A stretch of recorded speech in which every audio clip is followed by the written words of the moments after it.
What's going on, everybody? Great Fridays. We're back again. We back again, back again, back again. We got the one and only CDL Shorty representing. We got the one and only Alante trucking insurance expert.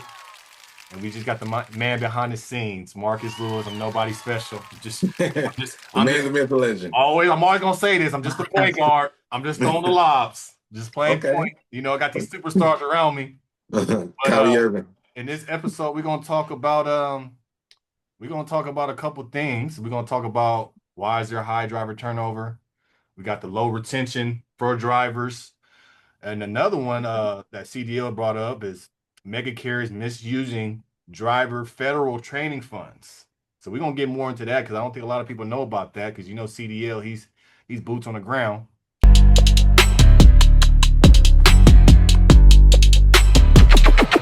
Down. So before we talk about that, we're gonna talk about the market. How's it looking today? So for diesel prices, national average is 376. East Coast is 379. Midwest is 373. The Northwest is 371. West Coast, the best coast, that's what they say. $4.50, but in California it's $4.93. Gotta love it. Almost $5 for diesel. So if you're coming through California, make sure them rates is all right.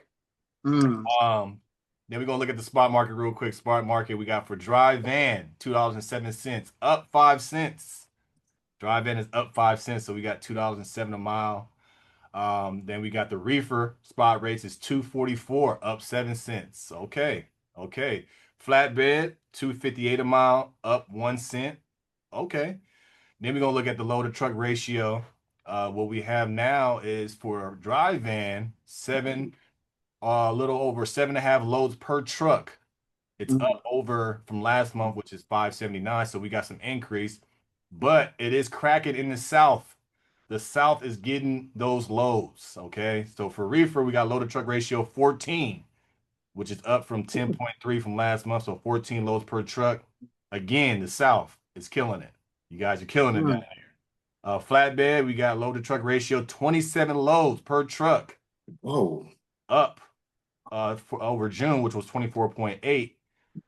So again, the South and the West Coast is getting it with the flatbed, which is surprising. But the West Coast flatbed is we eating over here. Finally, we doing something right. But yeah, that's the weekly update. So basically, know where you at, where you're getting gas. Don't get gas in California, get it in Arizona. And if you want some loads, go south. So let's get into it. So let's first talk about this CDL. Let's talk about the high driver turnover. What do you have to say about that? Oh man, high driver turnover, man.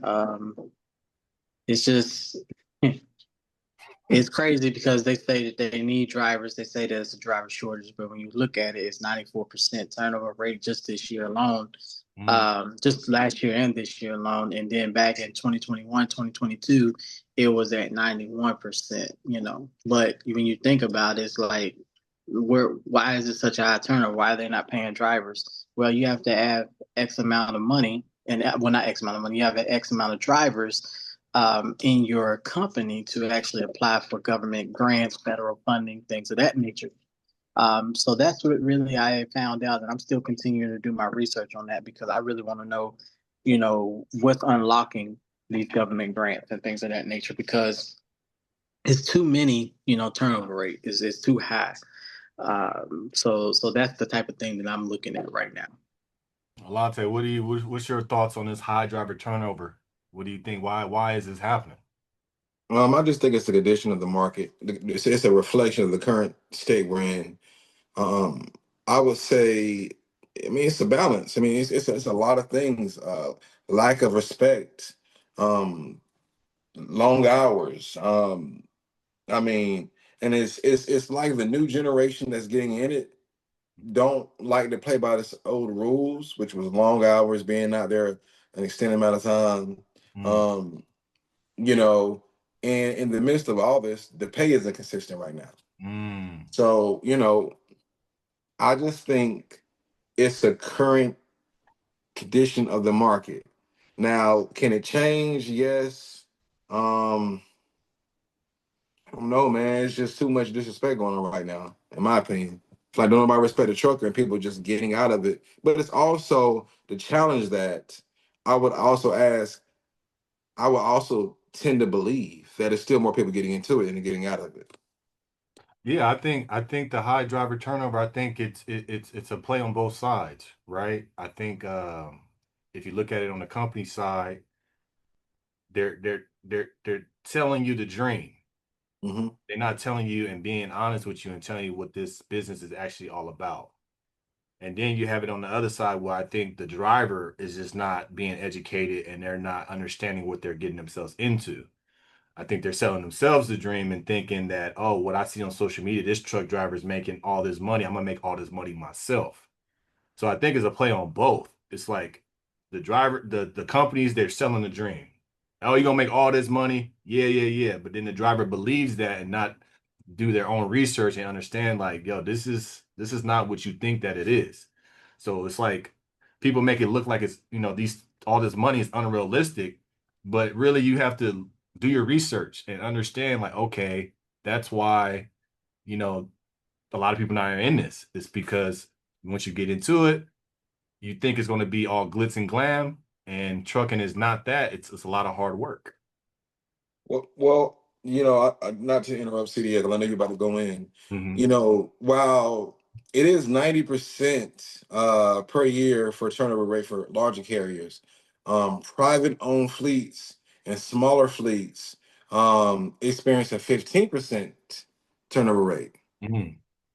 That leads me to believe I don't think people are necessarily get out of the industry, or maybe they become owner operators. Oh, that's a good take. What do you think, CDL? No, they're not jumping out of the industry total. They're jumping out of the mega carrier Yeah. circuit. But what the mega carriers argument is nowadays is, they look at it as if, people are going to leave them. So why not try to get this government grant, which opens up government contracts and things of that nature? But people are going to leave them and go to the small sector trucking companies. And their argument to that would be, well, they're well trained. They was with Swift for a year. They was with Pam Knight, Warner. They're well trained, so they're getting a trained driver. That's what the mega carriers would say to the small mom and pop trucking carriers. And I really don't think that's a good argument because you're being used. Point blank. Period. I benefited from, one of those government grants and stuff like that because Swift paid for me to get my CDL. But at the same token, they didn't care if I left or not. They're just going to have another person in that seat.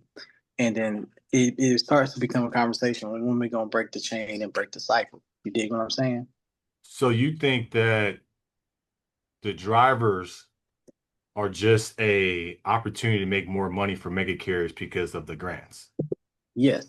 Mm, Grant, I didn't know grants, government contracts, like mail, that. mail service, that's a government contract. Hmm. It might just be US postal mail and whatnot, but that's still the government. And there are some mega carriers out there that do pull, mail freight and stuff like that. Hmm. Yeah, that's interesting. I think that's very interesting. That's an interesting take because yes, some of these government contracts out there are only awarded to certain carriers that have a certain a number of people. They don't go off the experience. They just go off of, okay, well, you got 1,000 drivers, then we're gonna give you that because you need the training and you need the funding for that. But that does make sense though. That's a very interesting take. I don't think a lot of people think about that could be a reason. They just want to get you in the door and get you registered. And then after that, they don't care because now you're just a number. And now they can use that number to get more money. Mm-hmm. That Yeah. makes, that makes a lot of sense for sure. Those statistics are normally based on long haul drivers. Um, with the 94% turnover. And it says that generally 80% of new drivers quit their first year from Yeah. long haul. Yeah. So, that leads me to believe that either they become owner operators or they're spreading to other sectors, Hmm. to where they can use their CDL and profit and still be home. Hmm. Mm-hmm. I know plenty of people in the A who deliver sheetrock, who deliver construction material, who work for the government, who got their CDLs. and they want to get out the road. Mm-hmm. Yeah, that long haul not built for everybody. I don't think it's when I see long haul drivers that's been doing it for a long time, you got to be a special certain somebody. Mhm. Hey, let You me ask know? you this. Do you think that long haul is starting to get phased out? Because I see a lot of companies in the industry that are not even offering that anymore. They're offering regional over long haul. It But should, then bro. but then they'll send you long haul. Like I was with Snyder. They sent me from Charlotte, North Carolina to Iowa. Mm. That's technically long haul. Yeah. So are they trying to redraw the lines or the structure of long haul into regional? Like what's going on? Well, I think a lot of people don't want to do long haul. I think when Mm-hmm. you say long haul, people are like, nah, Hell you no. know, that's why also too, the reason why the long haul is decreasing is because what a lot of companies are doing now, they're taking advantage of the railroads Mm-hmm. using the rail. Yeah, Yeah, it's cheaper. Freight carrying freight by yeah. it's cheaper to put it on there and then just get it from, from the say from the West Coast to the South because the ports, they rather put it on the rail and then once it gets to that rail yard, get it picked up by trucks. But I just think that a lot of drivers now just don't want to do long haul. They don't want to do it. Mm, When I had my company, it was very difficult to find a good amount of people that wanted to do long haul because we know with long haul, you're not going to be able to be home right away. If there's Yeah. something happen, it's going to take mm, some days. So a lot of people just don't want to do it because it's just not feasible for people to do. mm, Long haul naturally comes with a lot of difficulties, bro. You know, we not even just being away from your family, not even driving for like 11 hours a day, not even being up 14 hours a day, sometimes 17 hours, not even all that. It got a lot of weight in your body, bro. Mhm. CDL can contest to that. Yeah, it's true. mhm. And I think that long haul is just effective as LTL. Hmm. Like we don't I think the industry needs to evolve as humans evolve. We don't gotta drive from Atlanta to Washington anymore. Why can't I meet you halfway or somewhere halfway and we cut out the time and we still make the same amount of profit? Right. Mhm. You're running your trucks. The old way is past, man. You can't run your trucks and drive it to the ground because they're gonna leave.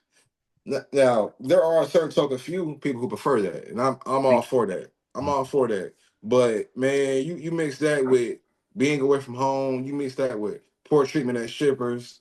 You shippers treating you like crap when you get there, slow offloading, slow unloading, and loading. Um, and you mix that with parking, and you mix that with a bad diet. Yeah. It's a lot of intangibles, bro. And people like, man, I just don't want to do it, bro. CDL, me But and him talked about this offline. no, you're right. You're right, 100%. But you also got to think about, on the long haul opportunities with the slow loading and offloading. Mega carriers actually benefiting from that because there's actually a statistic out there that shows that guess what? The detention pay the mega carriers get versus what the driver get. The mega carrier will charge that shipping company that you're getting loaded or unloaded with. They will charge them a percentage of like the wait time, the detention time. Hmm. Hmm. But does that actually carry down to the driver? Because they say after 2 hours you get detention pay, and it's not even a lot. I think it's like $100 or something like that, maybe 200. I'm not quite sure. I would have to look into that more to see how much the exact pay is. But they charge that company. Let's say they charge them 500. Let's say they charge them 1,000 or something per hour. Like a driver is only making $100 to $200 detention pay. Like I just it's something fishy going on. When Per I have hour or what? Huh? Per hour or what? I think per hour. Yeah. When I had a contract and prior to have a contract, I did low board. I think on a low board, your detention pay is something like $25. I can't even remember. But when I got my contract, my detention time was $150 an hour. hmm Mm. And I was thinking, I said, man, they've been getting over me so long. hmm So I Yeah. tell drivers, I'm like, bro, make sure y'all report y'all detention time because they completely getting over on you. The broker's Yeah. getting that $100 behind the scene for you sitting there, and they know before time when you go into that shipper, I mean, he gonna be there for a little minute. I'm gonna get $300 off that. You feel me? Yeah. Yeah. Detention and tow new. Like why is tow Yeah, new only $150? Like that's 250, ridiculous. 150. 250, 150, but mostly they're paying at 150 though. But Yeah. like, why is that so low? Tonu should be, I think, a minimum. And this is just me, it's my opinion. Mhm. I think a minimum of Tonu should be at least 400 because you're wasting my time. You're wasting Yeah. my diesel. You know, you got me sleeping in my truck over here for a load that I thought I had lined up, but you canceled on me at the last minute. Now I got to either A, jump back on the load board myself, or I got to call my dispatcher up, which they're charging me a fee as well. So, you know, I want to fight for the Tonu to actually come up. Yeah. Yeah. I did hit it from Alabama one time to pick a load up in Atlanta because my broker at the time, he was like, man, this load's so good, it's going here and there. It's gonna pay you like $1,700, like something from Atlanta to Savannah. It's a crazy number. I get there and he like, oh, I drove like 3 hours to get there. Like, oh, the load ain't no more. And I was depending on that money at the time to pay some bills. Mhm. Yeah, And I'm like, It man, never it never works out when you need it. right. It never works out when you need. I remember when I had my big contract. I believe our tonus was like, I want to say like 600. Yeah, I believe my tonu, yeah, 500, 600 was my tonus. And I think the detention pay was they did theirs, so it was like after, what was it, after 2 hours. So you had to sit there for 2 hours after 2 hours. But Hmm. it was like two something an hour. Hmm. That's what it was. So what I did was I just split it with the driver. That's what Yeah. I Oh, said. that's nice. That's good. Yeah, see, I took care of mine. I just said, man, this is what it is. Split it. Even what because what I did was multiple pickups. So if you there for a long time, bro, whatever it is, we record it. We gonna get paid for it anyway. I think mhm, it's easier Right. for you if you got a contract to have that in your contract, mhm, right? What's the detention pay? What's the tonus? So everybody's on the right board. But when you're working with multiple brokers, you're doing a low board, yeah, you're gonna get screwed, bro. Because a lot of these brokers would be like, yeah, you wasn't there long enough. Well, can you send me a thing from your EOD to show that you was there? So they make it Yeah. difficult. But as an owner operator, it's hard for you to do that because you're trying to get another load. I Yeah. I can't, I was here. Well, I don't know if you. They said you didn't check in. What you mean?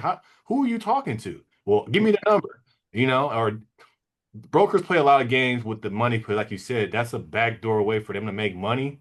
And a lot of drivers don't know that. A lot of owner operators don't know that because you're so focused on trying to get more money or trying to get another load. So that's why you got to be smart and kind of know these things. Like, all right, take your time. I got a time new. I know you want to get another load to get up out of there, but make sure your paperwork and everything is right for you to get that time new and then move on. But you got to have Right. patience and be able to do that. Right. Right. My guys up in Canada, man, they're actually getting screwed right now. All my truck drivers in Canada, if anybody's out there watching, I love y'all and I fight for y'all and support you guys because the Canada Trucking Alliance is actually fighting right now because there's some carriers up there that are misclassification drivers. Down here how you got lease purchase programs. Hmm. Well, up there, they got something like that too. And what they're doing is instead of it being an employee, like you've been an employee of a company, or they got something up there as well as you're an employee of the company, but you're still considered like a independent contractor or something Yeah, like like a that. 1090, like a 1099. Yeah, yeah.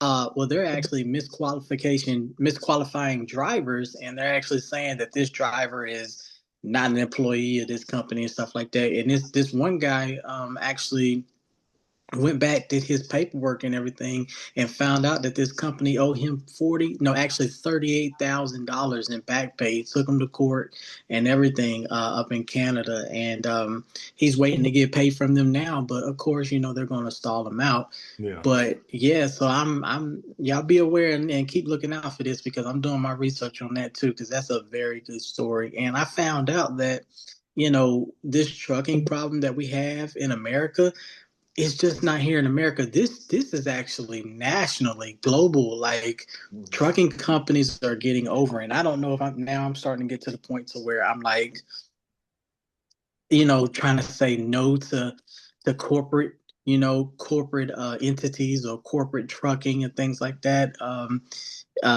So it's just ridiculous, and I'm doing my research on that as well because that's actually a story that's growing up in Canada right now as we speak. over the past month. It's gotten fire behind it.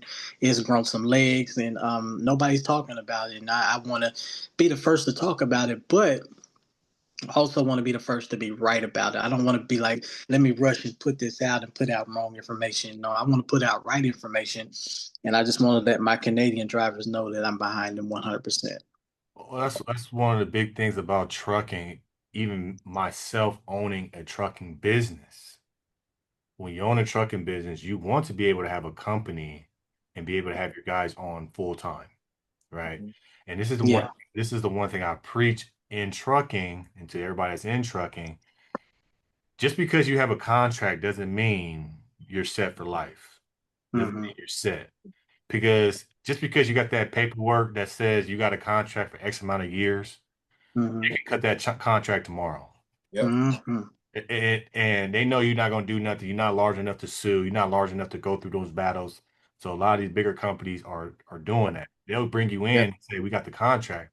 So as a company owner, you have to figure out ways to have a company, but then have least amount of risk and least amount of cost to you. So Mm-hmm. that's one of the reasons why the lease purchase program was created was because we all know everybody wants to be their own boss. So they're like, oh, you can be your own boss. You Mm-hmm. can drive our trucks, but the truck will be under the LLC and it's not directly under us. You don't work for us. So they figure out these loopholes to be able to not give truckers their due, not to give them benefits, not to give them that consistent income. And the reason why is because trucking is not consistent. No matter Yeah. what you have, Right. your contracts can go away. You know, they can go away quick. But Right. as you're telling us with the mega carriers, they make their money. It's not just about the loads with them. It's not about they're not just making their sole income off the loads. They get grants for Mm-hmm. drivers. They get free equipment. People don't know that either. These mega carriers Yeah. pay for their equipment. They get these grants and these funding to get Yeah. free brand new equipment. That's the reason Yeah. why they got the biggest and the best is because they got these funds and these things and these grants to be able to get this stuff for free. We're talking billions of dollars that they get per year. Mhm. Mm-hmm. And they're not depending solely on the loads like No. a lot of smaller companies are. We're depending solely on the loads, you know. And if I would have known that before I got into the industry, what I'm up against, I probably would not have gotten my trucking company. Because if I would have known, like, man, these people getting their trucks for Mhm. Mm-hmm. free, I would have been like, you know what? Let me try to get these grants first before I get a trucking company. Mm-hmm. Because well, we know the most expensive cost is what? Is the truck Driver. well, the most expensive cost is the trucks, Yeah, the trucks. is the equipment, right? But now Mm-hmm. I can make money and get free equipment with a grant, and now I can make money off of drivers. So Mm-hmm. are the mega carriers really making money off of the freight, or they're making it on everything else that has to do with trucking? That's a good point. Well, That's a very good here's point. go ahead. I'm sorry. No, go ahead. Now, one of my favorite sayings was the one thing that stays consistent with trucking is that everything changes. Hmm. You can be doing a load for somebody for 2 or 3 years, a la my experience, and one day they just totally change up. That happened to me too. You be like, I mean, you could do everything right. You could be a professional. Of course, this is trucking, so there's going to be days where your truck breaks down, or and you cover that load. There's going to be hiccups. Hmm. But Mm-hmm. and I said that in my contract interview when I did my interview for my contract on my last carrier I was not well last shipper I was dealing with. I told her, I said, I expect to be here for a while. I said, but I know one thing about trucking is that it's always changing. Always. So I would say this to people. You said, Marcus, how you would have got into it. I think I would have got into government contracting a little bit before I got into it because Yeah. that's more level. Hmm. Here in Atlanta, I got an insured. He's hauling thing like gravel and rock because they're doing something with the airport, extending it, do something, and his contract for the next 3 to 5 years. He know 3 to 5 years how much he gonna make. Yeah. You getting in the government contract? Shout out Melanie Patterson. There Yep. we go. Yep. Shout her out. She doing it. That's Yeah. the will. That's how I would get the edge on it. I would get a contract for 1 to 2, 3 years. Say, man, you know what? 3 to 5 years, I'm gonna run. That's what everybody else is failing. No, I mean it's business. Everybody else is failing. The trucks are cheap. I get more trucks. I load up. I make a record profit. And Hmm. then when the market gets back again, go down. or it goes up, if I don't got my contract anymore, I get rid of my trucks. I make my profit. Right. Mm. Right. So, That's what I'm saying. When people become these owner operators, you got to understand what you're up against. mhm, It's not a level playing field. So you got to figure out like you're gonna buy all this equipment, but you got to figure out like, okay, the reason why I can't compete with these guys is because they get everything for free through a grant, you know? And I feel like a lot of us can do that as well. We just sit down and be patient. Don't try yeah, to jump into the game. Okay, let me be patient. Let me figure out these contracts. Because there's contracts not just on the federal level, on the state level, on the city level. You know, there's a lot of contracts to help you build your company and get a lot of this stuff for free, but it does take time. Mm. I remember I was talking to my one of my guys that we have like a pest control that comes by, and he's like, man, I just got a house. I'm like, man, dope. I was like, something like in Palmdale. So Palmdale's like a new area out here because it's like a lot of land. Mm. He was like, yeah, man, I applied for this grant through the state. I'm like, oh, that's dope. He's like, yeah, man, they gave me 100 grand down payment for my house. Mm. what? I said, what? I said, what grant is this? I said, how do you know it? He said, somebody told me, and then all I did was sign up. He said, but the thing is, it took 2 years. Mhm. I said, but I'll wait 2 years for 100 grand. What? So he said, I put that 100 grand. He said, we got a big old house and my payment is cheaper than my rent because Mm. he was patient. So you have to understand, even especially with this game, you got to be patient. So if you have an opportunity to get some equipment or even just get a truck for free, your first truck can be for free, but you got to do this paperwork. You got to be on top of your admin, then do it and be patient. I But wonder what his qualifications was for that I, 100. I, I don't know. It was just, he's like, it was a grant that nobody knows about. He said, this is a grant that people have. Mm. He said, the grant that the state have that's underutilized. They always have an overflow. I'm like, what? I'm Mm. like, man, I would have bought my first house using that grant. You know what I'm saying? But Right. there's a lot of grants out there, and I know there's a lot of grants out there for trucking, but you just got to do your research, city, state, on different levels. You just got to understand, like, okay, where do I go to be able to get this money? Because Right. I feel like if you're gonna be an owner operator and you're a company driver, okay, I'm a company driver. Let me be a company driver right now. Let me do these grants to get my first truck for free. Because why do people go out of business? Because of the truck expense. Right. You can say if you can thug it out and say, no, I'm gonna work for this company, make my bread, but I know I got a free truck coming. Do that. Now you're starting off on a good foot. That's stuff and I'm talking to people from experience. I wish I would Mhm. if I would have known that, oh yeah, I probably have 50 trucks right now. Because I would have been That's using these true. grants, you know? Yeah, That's all that's basically what it is on that. Let's talk. Here's another. that's true. Here, Go ahead. here's another grant. Here's another grant for trucking.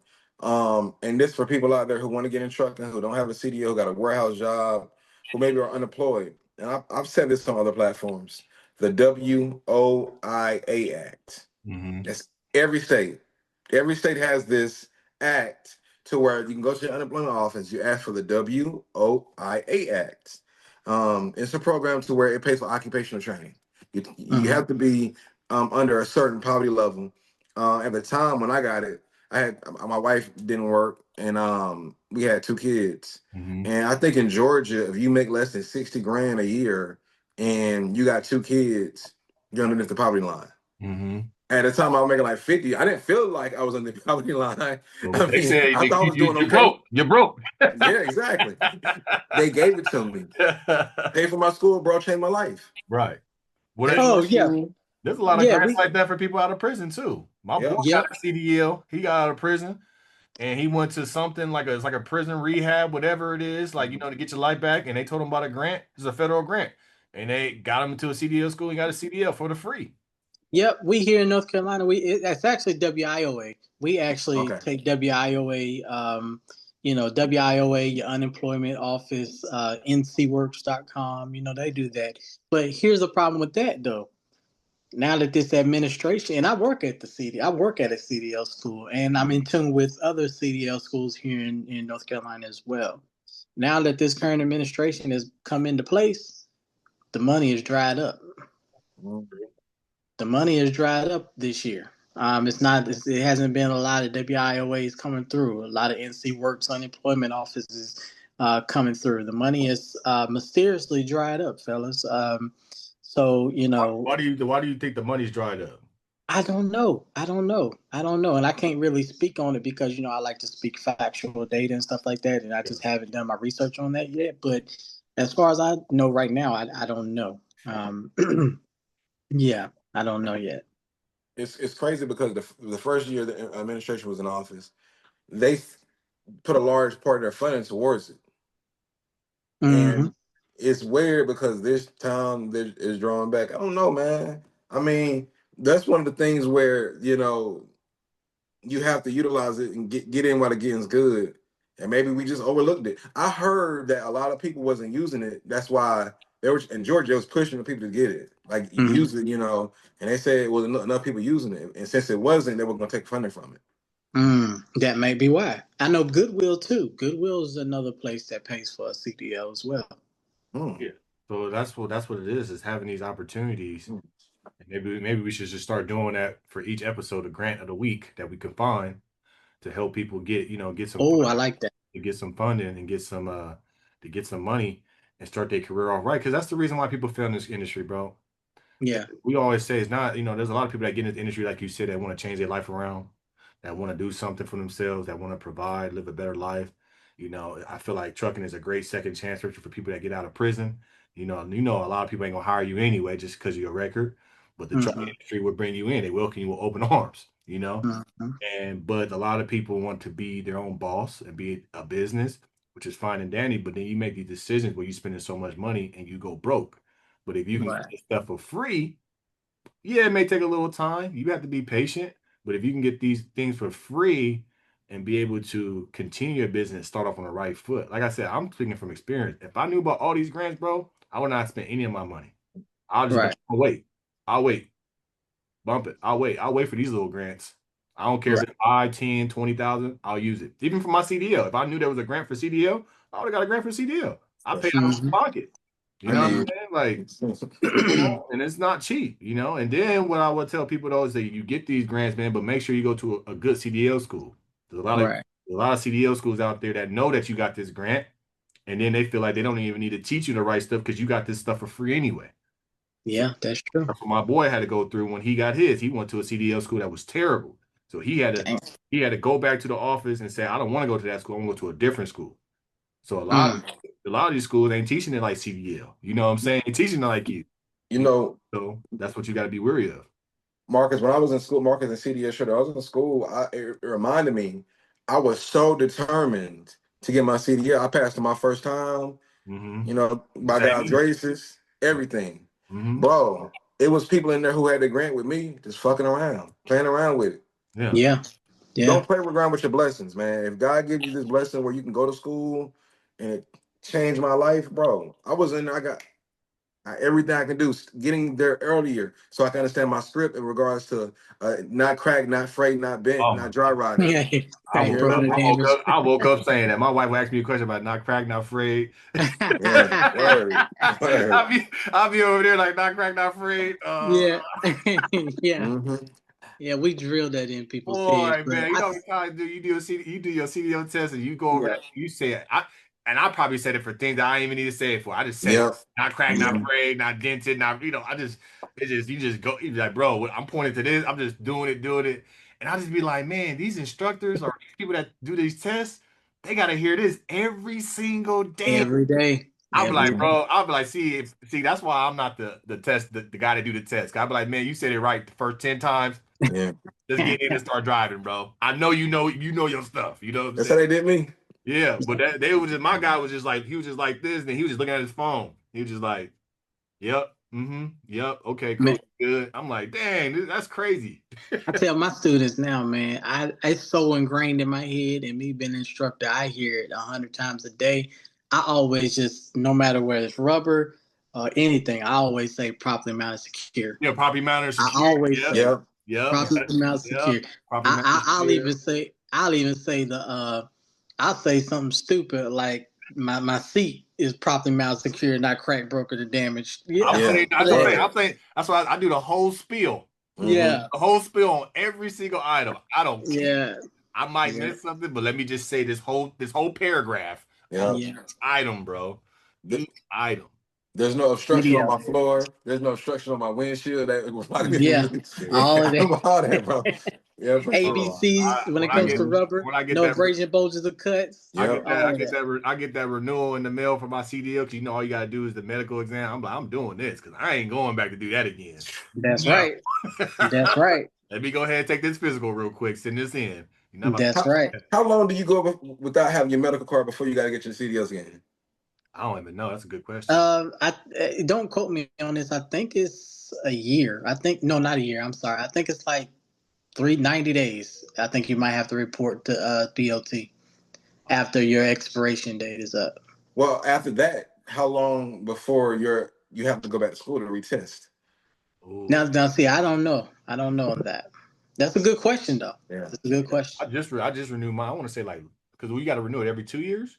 Every Yeah. Yeah, well, it depends on The what you health. got. You know, Yeah. if they gave you a year, if they gave you 2 years, they give some people 6 months. That's I think really bad. mine's 2 years because I think I did mine last year. I just had to take the I just had to do a physical. And my I physical, always get a year because yeah, of my blood pressure and yeah, my heart. yeah. Mine was cool. The doctor was like, oh yeah, you good. Here you go. Yeah, yeah, yeah, yeah. Hey, matter of fact, y'all got a computer right there. See how long it is. Well, I'll research it. I'll research while we're doing go topics. ahead. Yeah, but look, I got two other questions for you guys Go though. ahead. Go ahead. So, my first question is Aurora trucks are right around the corner. Aurora How do truck. y'all Aurora trucks, which are these self-driving semi Okay. trucks, Okay. right around the corner? Now what they're looking for is, and they're actually paying quite well for this. They're looking for safety drivers, quote unquote safety drivers, to sit in the truck and babysit the truck. So how do you guys feel about that? Number one, I feel like that's a cop out. I feel like no trucker should take that truck, and I feel like we all should boycott Aurora. For sure. Number one, and then number two, with the English proficiency thing, this came into my mind this past week because I was doing some more research on it and digging a little bit more. But do you think with the English proficiency thing, do you think that it kind of introduced fascism into trucking? Mm. Bring this up a little bit. Fascism and trucking. Mm. Because we're going because you're thinking it's attacking a certain type of people. Yes. I think, and then I found some more stuff out too. So I did some research. I think with Oh, I like it. I think with the English proficiency, I'm gonna stand by it. I don't think that it's targeting anybody like a Mm-hmm. specific group. I think it's just providing more safety and providing Mm-hmm. more value to the job. Because I'm Mm-hmm. always, and I talk from a person that's been to different countries. I can Mm-hmm. get a good amount of jobs in different countries because I can't speak the language, because I can't communicate. I don't understand whatever is around me. So I do Mm-hmm. believe that there should be some type of English proficiency because you are driving these trucks that can kill a lot of people and you Mm-hmm. can't communicate to anybody what you have. You Mm-hmm. can't even go to DOT and they ask you what's inside. You can't communicate. So you just driving, but you're not providing any communication. The most important thing in trucking is what? Communication. So how can you communicate? So Mm-hmm. I believe, yes, you should be able to talk English. I don't Gotcha. think that it's a racist thing.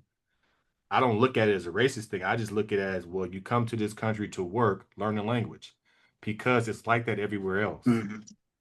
You know, what people get mixed up, people look at these things, and a lot of people look at it, they say it's a far right agenda or fascist or whatever. I don't think so because I've been to other countries. So when I'm talking from experience from being in other countries. I can't get a lot of jobs in a lot of countries because I don't know the language. And it's not a racist thing. It's not because of this. You don't know the language. So how can you complete this job effectively? Okay. Mm-hmm. And your first question was, what was your first question about? The first question was The Aurora self-driving trucks. self-drive. If you want to save the community, if you want to save the trucking community as a trucker, and you want to continue to have a job, don't take the job. I agree with you wholeheartedly. Wholeheartedly. Mm-hmm. You shouldn't take the job because all you're doing is you're starting to end. You're starting the beginning of your end of a job. Correct. Correct. That right there If you need a safety driver in a self-driving vehicle, that right there tells you that self-driving trucks aren't safe. So what's the point of having self-driving trucks if it's not safe? Because what is it going to do? If you have a driver in there, you still need a driver. So just have a driver. Mm-hmm. So I definitely agree with you. Not only that, Yeah. not only that, when they want that driver, they want to use you, to be honest with you, because Yeah. they want you to back into the dock. They Mhm. haven't quite figured that out quite yet. They want you to drop that trailer. They want you to open up them doors, hook up them airlines. All the No, manual work. All the yeah, manual all the manual work. work. Like, no, y'all, trust me. How long you think it's gonna take before they find out how to raise that landing gear by itself? Right? Open them trailer doors. I was thinking they can just do roll up trailer doors, Mm-hmm. and the robot, once it hits the dock, the robot can press a button and have that door rise within its own. So I think this is a time now where we truly have to stand up. We was hardcore about English proficiency. Well, we need to be hardcore about this too, just like the ILA, Mm-hmm. the longshoremen. They stood up for themselves. Now we can debate all day if they got what they wanted or not, but they got something. They got their attention. Mm-hmm. I, So I believe this too, though. I don't think self-driving trucks is going to work until everything else is automated. If you think about it, like you said, you just named about all the things you got to do on the truck. None of those things are automated. So none. why are we so quick to do the self-driving? The trailer doors are not automated to open on their own. Mm-mm. You can't unhook and unhook on your own. The roads are not automated. You go to the shipper, they're not automated. So Mm-hmm. I feel like they went straight to self-driving instead of trying to fix and do all the things first. Oh, that's a good topic. Because self-driving sounds good. You can get funding for self-driving, but you can't get funding and say, you know what, I want to be able to push a button and make these trailer doors open. Mm. But for a self-driving truck to actually work from point A to point B, everything else has to be automated. And people say, "Oh, well, self-driving is going to take jobs in 17 years." I don't think so. I will only be worried about self-driving if I look at everything else automated. Man, that warehouse is fully automated. They ain't got no workers in there. Mm. Right now, when I pull up to the automated warehouse, I just press a button and they tell me where to go. Like there's no security guard. There's nothing. The roads are fully automated. Amazon is like that. Well, they still got people in there. Yeah, yeah, no, they got people Yeah. in the warehouse. I'm talking about at the checkpoints, like when you Well, pull into Amazon to check true. in to No, get no, your no, no. goods. Yeah, yes, yes. But no, That's it's automated, but there's a person still pressing the buttons because yes. he just may not be in this country. There still is a person pressing that button and asking you questions. See? Yeah, But that's what I'm saying. I will only be worried about self-driving trucks when everything else is automated. When right. everything else is like, okay, you know what? The driver's is next. Let's talk about this thing called funding. Yeah, You get more money, and it sounds better to say I'm working towards self-driving trucks. People can gravitate towards that. People can give you money, say, yeah, I like that. Let me invest in that. But if you say, yeah, I want to have a self-driving or self-opening trailer doors, why would I put my money in that? It doesn't Mhm. sound sexy. So that's the reason why they're pushing self-driving. Self-driving got probably like, I would say 40 to 50 years for it to really be something. yeah. ILA, the longshoremen, they actually caught wind of there's a whole automated port In in Germany. Germany, in Rotterdam. Yeah, That's automated. There's like maybe 10 workers that work at that correct, huge port. correct. And ILA here in America, they found that out. And, that's when they was like, oh, if it's already here and it's over there, imagine how long it's going to take to finally come over here. So they stood up for themselves. And that's all I'm asking. Truckers, stand up for yourself, man, because if you don't stand up for something, you'll fall for anything. Right, because if you look at the longshoreman, my mom's a longshoreman and my dad's a longshoreman. So in Mm, LA, I think it's like 50% automated, 50% people. But yeah, that's what I'm saying. See, think about how many warehouses have to be fully automated for right, work with self-driving trucks. That's a lot, right. bro. That's a Yeah. lot. Yep. And it's so much, and it costs so much money for companies to do that. Like, yeah, like you said, we talk about Amazon at the checkpoint, but that's still a person behind it. But think about how many warehouses Amazon has. And now you got to say, now you got to make this Thousands, fully hundreds. automated. You can have the money, all the money in the world, but you ain't gonna have all the time. That's gonna take years Right. because now you got to be able to talk to the truck, tell the truck where to go, where to park. That's a lot. That's a lot of infrastructure. So that's why when Mhm. people talk, oh, self-driving gonna take truck, no, it's too much infrastructure that needs to be done. And I said 40, 50 years, it might take 100 years because I don't really see that. I can see we had fully automated cars that we drive that we don't even drive. We don't even have Mhm. that. So how we Hmm. have a fully automated semi truck to transfer loads and then drop it off and pick? I don't see it. I just don't see it. I don't Mhm. see it because our infrastructure and then the insurance implications on it. You got to think about cyber attacks. If Hmm. someone from another country is able to hack into these anonymous trucks, and they route all them to a major city and call it a catastrophe Hmm. from a click of a button, who's in charge? Exactly. You know, who's I think it's Mhm. gonna have to be a human mixed in for override purposes because not just that, I mean, what about the risk assessment? What about the other drivers on the road who are still driving units? And we know this currently or driving human driven units, and we Mhm. know this current administration is kind of pushing back on that. Correct. There, if they were progressive with this, I think we'll see it quicker. But no, they are pushing back. They're like, nah, you know what? Let's go back to diesel. You know what I'm Yeah, saying? if the Democrats were in there, yeah, yeah, we Yeah, would. They would definitely be, yeah. you know, yeah, And that's You think why, go ahead, go ahead. you think they're gonna change the EPA situation in California federally? I think they are. I Yeah. think they are too. Yeah, I like I that. do. I like that. I Yeah. think they're gonna go back to where, like even deleted units. I don't think that's gonna be a problem no more. You know what I'm I saying? don't I either. think, Mhm. yeah.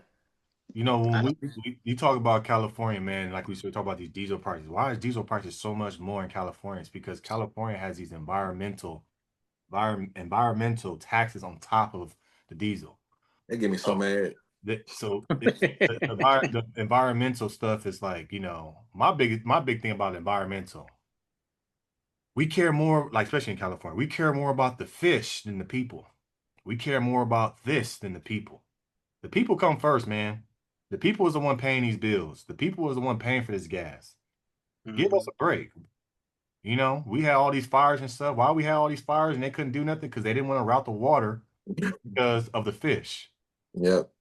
You see what I'm saying? So Yeah, the people come first, man. That's why when I tell people, when you talk a little bit about politics, you look at that, you look at these different, the red or blue, whatever. You look at these sides, man. Like you said, it's just depending on what side of the coin you're on. But like yeah, when they had the blue side was up there, they was pushing. They was pushing self-driving, electric, all this stuff, and it's all Mhm. these things that I don't know why they pushing it. It's their agenda. But then you got the red side in there talking about, nah, we're not doing that.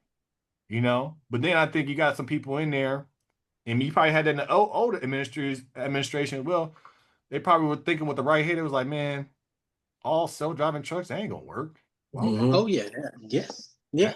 Yeah. There's some people that oppose it. There's some people that Electric trucks, that ain't gonna work. Why would we have electric trucks when we can't even get the right infrastructure to charge these It's trucks supported. and support yeah. it?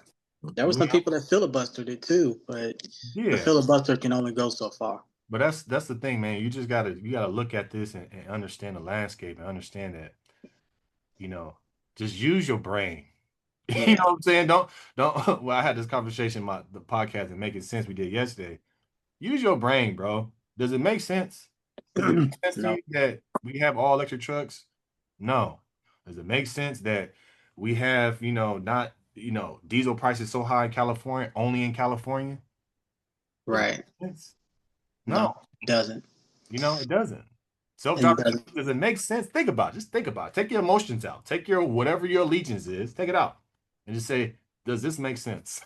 Right. And that's what I was gonna say. That's why I'm starting to feel and understand myself that, my outlooks, I think I'm starting to become more anti-corporate, because Yeah. the corporations are really pushing this to do what? Save a dollar. Well, just save a dollar, make money, man. That's the name of the game. We talk about Alante's favorite word, which is capitalism. That's Yeah. that's what rules the world. He calls me a socialist.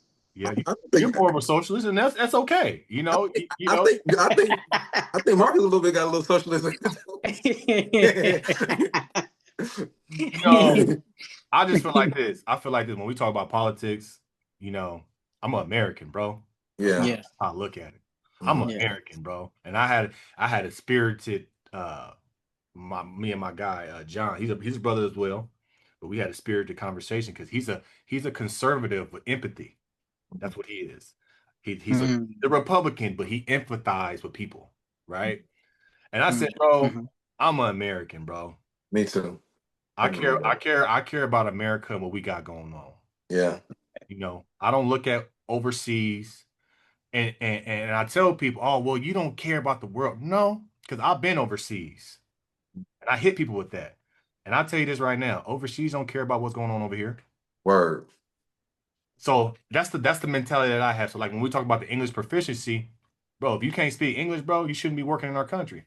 mhm, That's common sense to me. That's just Yeah. like, you know, because why? No, I'm not against people. Cause I got people that's from different countries that speak great English and they work. For mhm. sure. Great. You did it, Yeah. right? Yeah. But I'm against people that come over here and think that we gotta go by your rules. Yeah. Mm. You in America, bro. That's all. Yeah. Just follow Yeah. our rules. Our rules is you want to work here, speak the language, speak it proficiently. If you can't do that, who are you to say that's not fair? You think Right. you bigger than our laws. That's That's all. right. But That's like I right. said, I'm an American, bro. I care about America, bro. I got kids. We all got families here, bro. It should be fair. It should be Mm. like, hey, bro, clear, cut, and dry. That's all. CDL. What do you, CDL? I know we're about to get out of here soon, but I want to hear what Yeah. do you are, CDL? What do you mean? Are you do you think you're a socialist? Do you think you're a fascist? Do you think you're a capitalist? What do you think you are? I'm just Oh, asking. definitely not a fascist. I'll tell you that. Definitely We're not. gonna say CDL the fascist. I'm I'm gonna get you a hat. I'm gonna get you a hat. Question mark. Fascist? no, no. I don't know, man. It's funny because whenever you call me that, I laugh. I think it's hilarious when you call me a socialist. But I'm basically, politics and all this is really somewhat new to me. I've only been studying it for the last 3 years. I really kind of got into it when Obama became president because I Mhm. didn't vote at that time because I was one of those people that didn't believe in voting. Like my vote don't count. Ain't Me too. nobody try. But it really made me start to take heed and look at the world from a different perspective. Even now, I love politics. I'm not gonna say I like I like the ideology or the methods behind it, but I like the idea. I like the conversations because when you think about it, politics is in everything that we do from day to day. Whether it's going to the store and buying groceries, going to the gas station getting gas, or if your truck break down, going to the local shop and getting a truck part. That's all politics because most of those truck parts are not made in America. They're made overseas and they have to come over through the NAFTA trade deal, or not just the NAFTA trade deal, because this current administration put a stop to the NAFTA. They threw that out the way, Sure and did. they have another trade deal, which is, I think, the USMCA, which, by the way, is coming up for revision July 1st of 2026. So we all need to be aware of that. But I don't know. I'm still just trying to navigate and figure my way out. I mean, not figure my way out, but figure my way, around this whole politic thing, or political thing, to classify myself. So I haven't classified myself just yet. I'm trying to see, but I'm not far left. I'm not far right. I'm really kind of in the middle. I identify a lot with Bernie.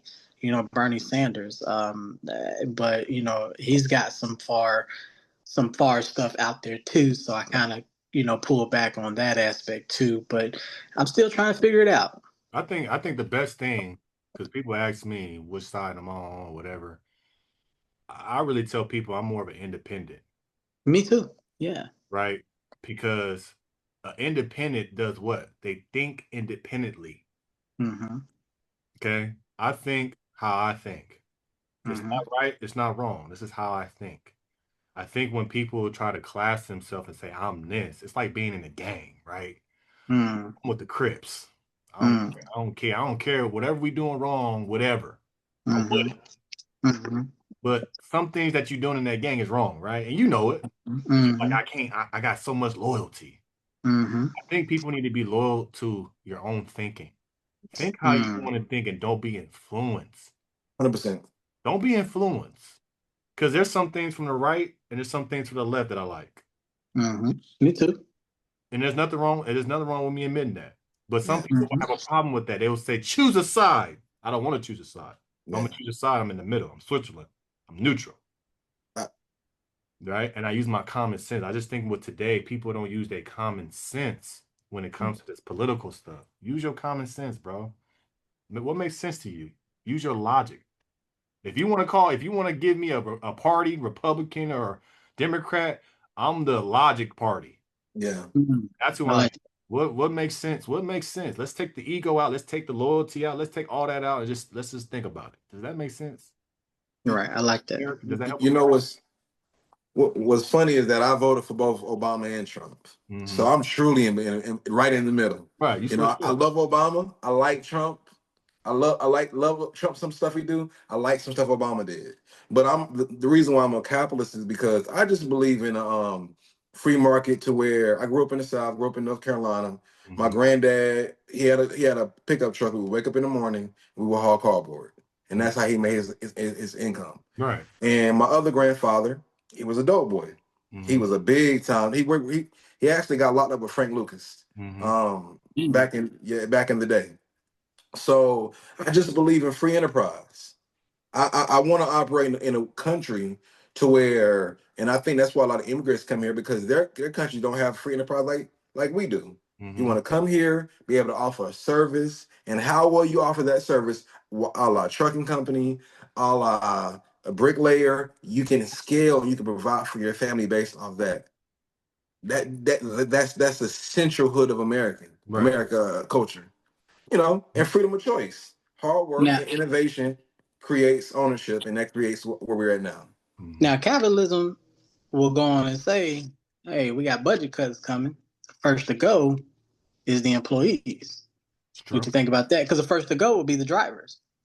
The That's why but I understand the free market aspect of it, the, but that's one of the things that keeps me from classifying myself as a capitalist, because at the end of the day, the employees get hurt the most. but CDL, the drivers aren't forced to stay. They can leave and go get a better job. That's Not that's if, the beauty of capitalism. well, that's true, but not if it's a heavy corporate driven industry. I mean, the country is a capitalist country, so whether they're in that industry and doesn't work out, they can pivot and go somewhere else within the country and have the potential to make it. In some countries, you got to work at this job, no matter how good and bad you think it is. You got to go to work, bro. If you Mm, don't go to work at this job, your family's gonna die, or you're gonna be extremely poor. At yeah. least here, you still can pivot. Maybe you drove trucks. You said, I don't want to drive trucks no more. Oh, I don't want to go over the road. I'm gonna go get a local job, Mm, somewhere and make. That's the freedom of capitalism. gotcha. Okay. That's it. I think when people, yes, you care about your employees, you care about your drivers, but a lot of drivers don't understand how many businesses went out of business. Hmm. They say, "What about the business going out of business?" Drivers don't care. I don't care if Mm, that trucking business went out of business. mm, So if you want the empathy from companies, but you don't have empathy for the company from you're not giving empathy to the trucking company, but you want it from the trucking company to give it to you because yeah. there's so many trucking businesses that go out of business every single day. Right. You don't hear drivers crying saying, "Oh man, somebody support this trucking company, man. It was a good trucking company." You don't hear that. They go on True. they go on to the next one. So it's all about the attitude that you have in this business. If you want empathy, you got to give it too. True. You got to understand, like I said, I closed my business and I could have stayed open, but I closed it because I just seen the writings on the wall. But the drivers didn't realize they had a good thing until later because they thought they can go to other businesses, other trucking companies, and have the same type of perks that they had with me. Like I said, I was giving them half of my detention pay, half of my time news. Ain't no other company doing that. But Yeah. you guys don't realize how good you had it until I'm not in business no more. You know what I'm saying? So to all the drivers out there, when you with a good company, whether that's small, big, and they do you right, stay. Because a lot of drivers do have a ten. I don't want to say a lot. Some drivers have the tendency of saying, "Well, I can get more. It's, the grass ain't green on the other side." Do your thing with the company that you with. They taking care of you. Stay. Don't become arrogant. Don't become like this company owe you something. And I'm just speaking from experience because that's what I dealt with. I dealt with, drivers taking advantage and saying, well, you need me. You gotta have me. But I'm treating you good. So Mhm. if you look at a trucking company that's in business now, and I understand why they so jaded now, why you see some trucking company owners are just assholes. Mm-hmm. I understand why. Because they CDL. started out being good, and then these drivers come in there, take advantage. So now you just got to be a dick, got to be an asshole. That's what just Mm-hmm. Mhm. I don't care. CDL. Do you think it would benefit the government to be the? Do you think it would benefit trucking to be government regulated industry? Meaning Keep the trying. government regulate the whole. That's essentially socialism with trucking. Would you think it'd be better like that? I was about to say. I was about to say. Keep trying to call me a socialist without calling me socialist. You my man. You know. He reminds me of my buddy John. He's a capitalist with a heart. That's what he is. Mhm. He's not far right. He want to make money, but he want to treat people right, and that's tough. That's really tough. Yeah. That's really tough to do, bro. Because you want to have a business. You want to have the drivers. You want to take care of them. You want them to eat. But then, like you said, this is one of the toughest business because you can have a contract, bro, and it be gone tomorrow. Mhm. Yeah, you're So what do right. you have to do? If I don't have enough work, I gotta let you go. You're right. That's You're right. business though. That's like you said, that's capitalism, right? I gotta let you go. Because if I own the company, I gotta make sure I'm still afloat. Right. It's my company, so I gotta make sure I eat. So if I gotta cut a couple drivers to make sure my plate's still cool, that's what you gotta do as a company owner. Mm, It sucks. It sucks, but that's what you have to do. And got you. Alante, what was your question again, my friend? All right. So, do you think that trucking would be better if it was state or governmentally regulated and controlled? Meaning, you had to go to the government for a trucking job. mm, Ah, that's ah. stuff to do. I can't even see that. Well, you're right. I can't see that happening either. You But suggested it, Marcus. You suggested on the business side, but that's 100%. That's the business side, but not like a trucking, like go to the nah, I can't do that, bro. right, Nah, right, because too we much all know. liability too. Way too much. I was about to say a liability, but we all know that that'd be hard because what's one thing the truckers are against? Government regulation. But to go back to the deregulation of 1980 when the government took their hands off, it became Wild Wild West. Mhm. Yeah, So would the trucking industry be better with a little bit more government regulation?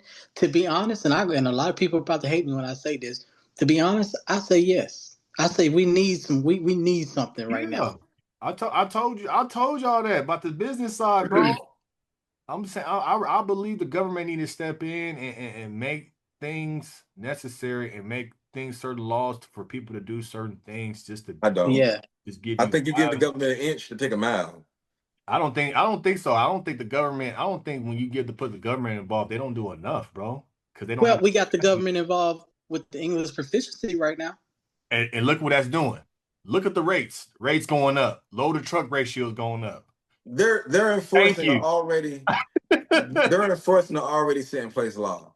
But if the government got to a point to where they made all truckers report somewhere and they got to spell some stuff, That's yeah. people like, oh Well, dang, I want to tell you this before we get off. I sent you the thing talking about Wyoming. So we know Wyoming. What freeway is that? That goes to highway? Is that I-80 that goes to Wyoming? Yeah. I-80. So we know that's a very important highway. If you want to go Right. east to west, you're gonna hit that I-80. Unless you hit the 10, unless you're going south. But a lot of people go up to Colorado or past Colorado. It's really to get to like the Washingtons, Yeah. Oregon, Northern Cali. You're gonna hit I-80. So Right. Wyoming now is giving people tickets.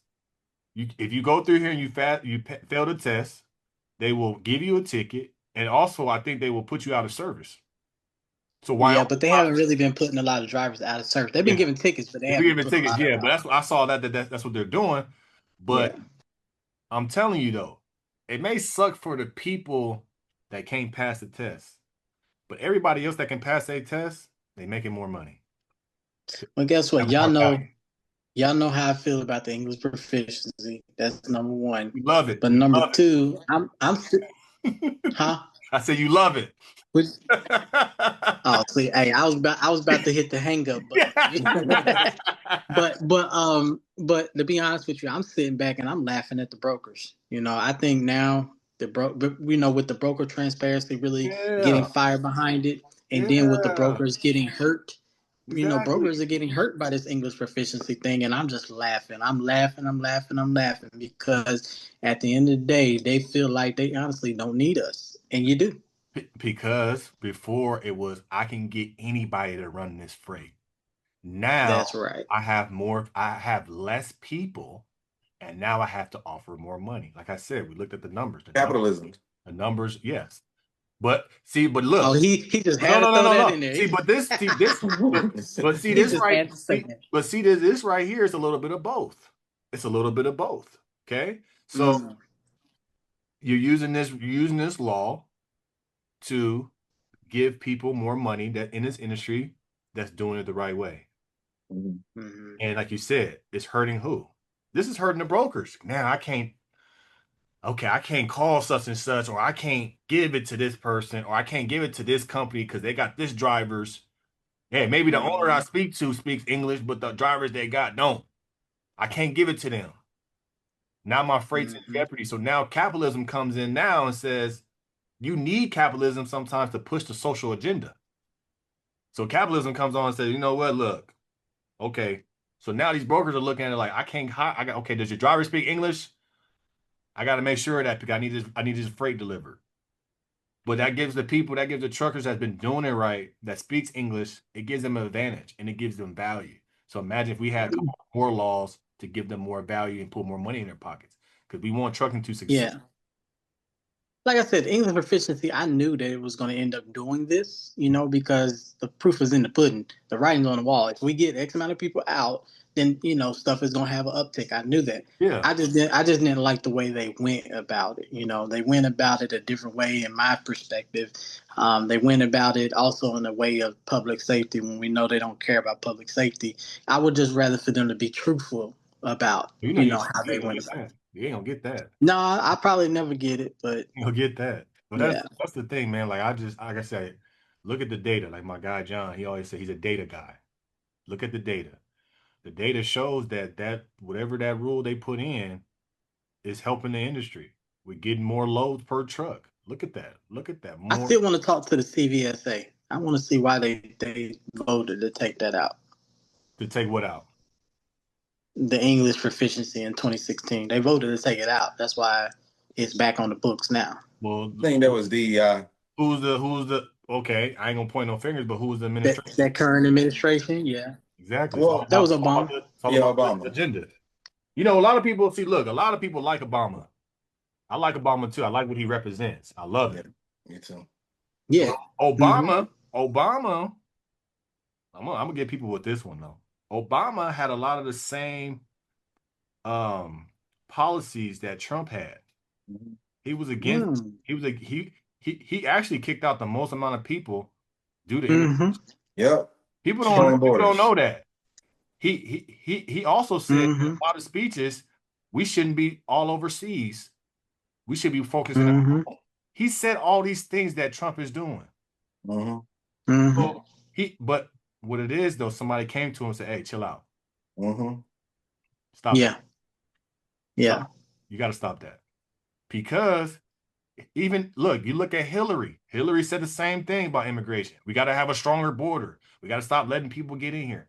They've all Mm-hmm. they've all said it, but this Mm-hmm. current administration is doing it. That's the only difference. Yeah. They're doing it because we all know Republicans are more about power and Democrats. The Democratic Party is more about trying to do things the right way and letting law prevail and all that blah blah blah. Republicans are more progressive, but you got to look at the way that this current administration is doing it. They're doing it illegally. because the federal circuit courts have blocked him several times, and he always runs up to the Supreme Court, which he has 6 Republican appointed judges and 3 Democratic judges. So the game's already rigged that way. So the Supreme Court lets him have whatever he wants. But he's snatching them up off the street. He's not giving them habeas corpus or anything like that. One thing Obama did was Obama gave them their day in court and didn't deport their ass. True. But yeah, so it's a very aggressive way. I don't agree if you come in here, they're doing that and they taking okay, if you're illegal, whatever, but you out here working, you contributing to society. I don't believe in that. I don't believe you taking them for that. You don't believe, what did you say, Marcus? What's that last part again? I said I don't believe in taking, if you're illegal but you're here working, you're providing an honest living. I don't believe in taking those people and sending them back. I don't believe in that. That's kind of messed up. I don't really. That's a cold thing because they're trying to come here. But what I don't like is, and this is when we talk about capitalism, right? What I don't like is how companies are using these people. And my thing is, and I talk to my wife about this all the time, I said, the government doesn't need to attack the people. That's not how you get change. You attack the companies employing these people. Like farmers, farmers are in the uproar right now. Oh, we can't get anybody to do these jobs. That's what they get. I'm laughing at them too. But this is what I'm saying. So farmers are upset. But you had these illegal people here, and you know they was illegal, but you didn't help them become legal. Okay. And right. Why do you think they didn't help them become legal? Because now they got to pay them a decent wage.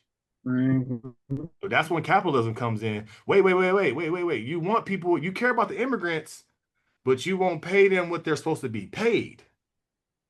So when I look at farmers, I say, well, you're more of a capitalist than a socialist. We talk about all these big companies, and you're more of a capitalist because if these people are leaving, you're making less money. So the only reason why you're a socialist is really because you're a capitalist. So if you were a farmer, or you're employing these illegal people, or you're a truck driver, truck company owner, you employ these illegal people, but you're not helping them get legal, because if I get them legal, I have to pay them a fair wage. A driver can come over here overseas. I can get a driver from overseas. I can pay him 25 cents on a mile because he don't really care. He can't really say nothing because he's not legal. But once he become legal, I gotta pay him more, and I gotta pay tax for what he does. So you think a lot of these people are socialists, but really they're capitalists. Yeah, I was just about to say that should be the question. That really should. Like, a lot of these people ain't socialists, bro. They're capitalists. Come on. I like that. That's all it is, bro. They don't really care. They don't really care about immigrants, bro. They care about them being here so I can pay them very little. Hey, watch this, Marcus. Watch this. Alante, what you got to say? No. Before we get out of here, I got 5 more. I got 5 more minutes. I got to slide, but 5 more minutes. Yeah. Yeah, me too. I'm looking at the clock. I got me three. But go ahead, Alante. I don't agree with Marcus. Of course you don't. I knew it. I don't agree with him at all. He don't agree with nobody. I love it though. I do too. I love it. We need this type of I gotta be the person to be disagreeing. I take it. I wear it. I love it. We need that. I'm gonna get on my hat that says I disagree. That's gonna be I disagree. You're gonna go like this. I don't like everything the current administration is doing. I don't like the dismantlement of the Department of Education. I don't understand that entirely. But as far as illegal immigrants, I don't think because you're here, you're allowed for due process. If you come in illegal, that's you're breaking the law. True. And I do. Okay. In my culture, and whenever we were online breaking the law, they always say, "Why don't you just guys abide by the law?" That's what they always told us growing up. You won't have no problems if you just abide by the law. So if that was true for us, growing up my whole childhood, being in the streets, my friends thugging and getting shot at, well, you guys should abide by the law. Now I'm older, I have children, I abide by the law. Right. So the law is there for a reason. And even though that's tricky, I get that. But and I also know a lot of illegal immigrants who are really good people, and I actually love them. So it's I'm a capitalist with sympathy and empathy because I don't want them to get deported, and I don't want them to go through a horrible traumatizing situation. But I don't think because they're being put in positions of slavery when they come here. Their kids are getting stolen and taken and never seen again. Mm-hmm. And if you enable somebody, a drug addict, they're going to keep back doing it until they overdose. Mm-hmm. So I don't know. Are we the enablers or are we helping them? Mm-hmm. Obviously, the people who hire these people, they're They're like they're enablers. enslavers. Yeah, that's what I, and that's what I'm saying. Is just like, if y'all really cared, you will help them get legal, and Hmm. you'll pay them a fair wage. They don't care, bro. They don't care. They They don't don't care. care. You see these people, like I said, you talk about the farmers, man. Hey, I don't feel sorry for them because I know what farmers pay these people. They pay them nothing. They pay them peanuts, and they be out there not making a whole lot of money. But then look what they driving. Look what they Yeah. it's But modern day bro, slavery. That's why they want illegal immigrants here. Is because it's not because yes they would do the job. We got people here that do them same jobs if you pay it a fair wage. Mm-hmm. So don't look at the people, look at the companies. Look at the Hey, people you know, these you people. know, you know what the title of this video should be? Are you a capitalist or socialist? in Oh, trucking. yeah, we're gonna do that. In trucking. Mm-hmm. I Yeah. don't like to see illegal immigrants getting chased down the street. That's crazy. I am American, but other side I'm black. You know Mhm. what I'm saying? And for the longest growing up until Obama got in office, I didn't consider myself American. Right. I Ooh, just was black. Ooh. I don't like we just were until Obama came in office, it would start being jet magazines with black excellence. That Mm. wasn't yeah, before. No, You we feel wouldn't look me? at that. We was three strikes and out rule. That's what they who they made that for. They made that You for us. feel me? You But feel me? yeah, So that's what it is, man. It's just that there's nothing wrong with caring for the, people and yeah. you want things to be right, but be honest with yourself. Be Hmm. honest right, why you like that. Don't disguise yourself as a socialist when really you're a capitalist. Yeah.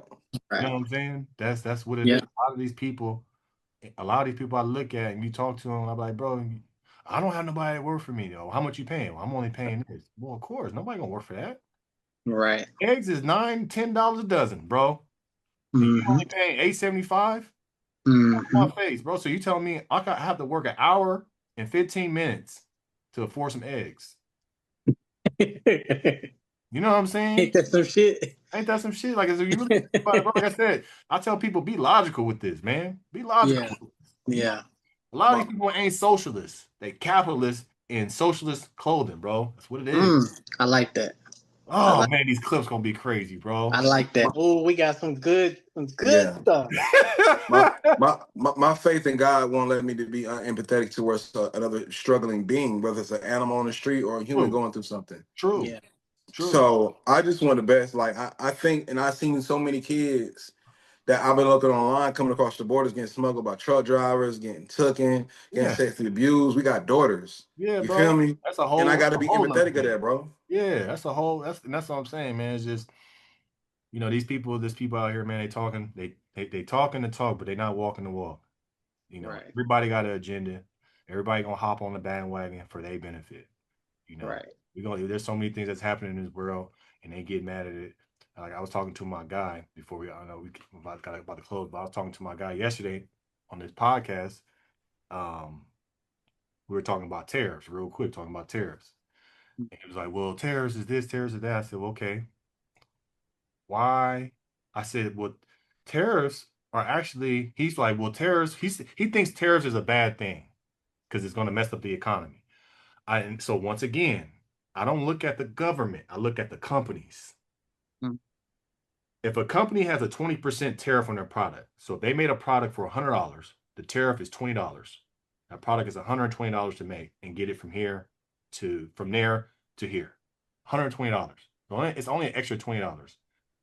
I said, but you have companies now that have these products that's adding on an extra 300-400% to the price of the product.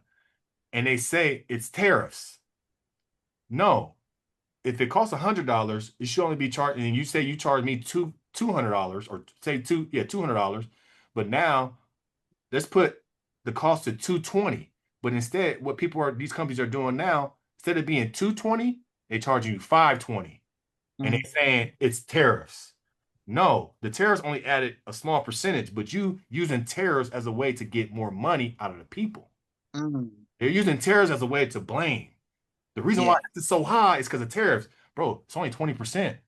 So you should just tack on the extra 20%, not 400 or 500%. Right. But when I said that to him, he was like, I didn't think about that. I said, exactly. I said, I'm looking at it as a consumer. Bro, I bought all this equipment, bro. If you look at the price of this stuff I bought now compared to Oh, it's probably last doubled. year, It's probably exactly. doubled. But then you look at the tariffs on electronics from these countries, it only was 20%, 30%. And you know they make these things for dumb cheap out there. So it's not that much more money that you're putting on there. So give me the added 20, 30% of what you made it for into my price, but you guys are adding 400 or 500%. Yep. Which goes back to corporate greed. It's corporate greed. That's what it is. It's corporate greed. It's not the government. People want to run to the government and say, oh, it's the government's fault. No, look at the businesses, bro. Mm-hmm. I don't believe in that either. I'm sorry. Look at the businesses. I don't believe in that, bro. It's I supply and do. demand. That's what they're doing. But it's supply and demand. It's supply and demand, but you're taking advantage and you're using tariffs as a reason to charge me more. The reason why I'll back Marcus on this is because when Trump first announced the tariffs, when he first announced the tariffs, Walmart came out and said, "Oh, we're gonna have to raise our prices." He called Walmart's CEO into the Oval Office and was like, "No, you're not," and they didn't raise their prices that much. Don't you love that? I do. I love the power of it. That's what I'm saying. Republican Party are known to be powerful as far as Democrats are known to play by the rules. But that's what it is, man. It's just like you said, we look at corporate greed and you look at capitalism, but I can understand if you raise the price or you added on that 20%. So like that transfer, right? If you're paying $40 extra, throw the $40 extra on the price. That's cool. So for 200, you charge me 240. That's great. I understand that. But if you charging, you only added $40, but really I'm paying $2, but instead of paying $2, you charge me $500. But then you say, oh, the reason why the price is high, it's not because of us. It's because of the tariffs. And you be like, bro, it's only $40 extra you adding on. Just add it on the price and we good. You know what I'm saying? They're doing that in all these industries, bro. And it's corporate greed. My brothers, we are all here because this great country has allowed capitalism to rain down. This great country. Because if it wasn't for capitalism, we would all be in the fields working somewhere. That's true. That is true. We are able-bodied, great age black men. Man, that have us working. We're supposed to be in somewhere, get to work from 15 hours a day. But we were able to create and own something ourselves. 3 black men in a country where capitalism rules all. I ain't gonna lie though. Me and CDL gonna be inside the house. You gonna be on that field. I don't mind being on the field. I'm be plotting. You gonna be on that field. I'm like, get yourself on that field, boy. I don't know, master. I don't know. The whole time I'm outside plotting, trying to burn it down. I'm gonna burn that building down. If you gonna burn it down, just let me know. Nope. Hey, I don't know. We in this together. Hey, look, I don't know. I might be out in the field too because apparently I've been causing some trouble. You might say something, CD. I'm like, man. Right. I was just about to say. He's gonna be like, you got one more time, boy. I'll be like, look, man, I told him.